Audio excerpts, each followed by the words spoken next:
अथ श्रीदेवी माहात्म्यम्। श्रीदुर्गायै नमः।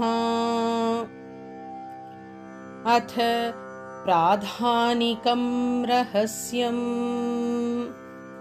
ॐ अस्य श्रीसप्तशतीरहस्यत्रयस्य नारायण ऋषिः अनुष्टुप् छन्दः महाकाली महालक्ष्मी महासरस्वत्यो देवताः यथोक्तफलावाप्त्यर्थं जपे विनियोगः।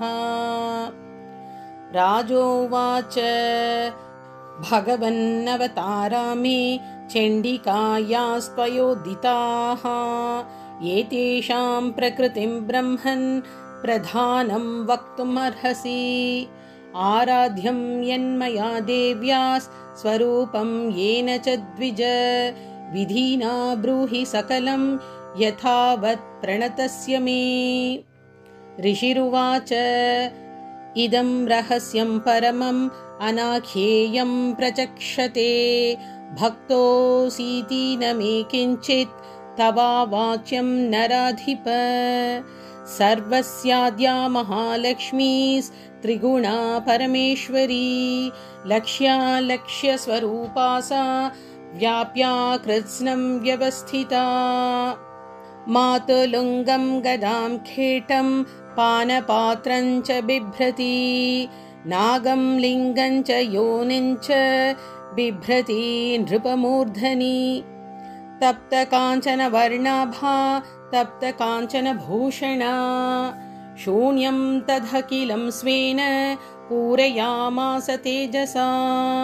शून्यं तदखिलं लोकं विलोक्य परमेश्वरी बभार परमं रूपं तमसा केवलेन हि। स भिन्नाञ्जनसङ्काशा दंष्ट्राङ्कितवरानना विशाललोचना नारी बभूव तनुमध्यमा। खड्गपात्रशिरः केठैरलङ्कृतचतुर्भुजा कबन्धहारं शिरसा बिभ्राणा हि शिरस्रजम्। सा प्रोवाच महालक्ष्मीं तामसी प्रमदोत्तमा नाम कर्म च मे मातर्देहि तुभ्यं नमो नमः। तां प्रोवाच महालक्ष्मीस्तामसीं प्रमदोत्तमां ददामि तव नामानि यानि कर्माणि तानि ते।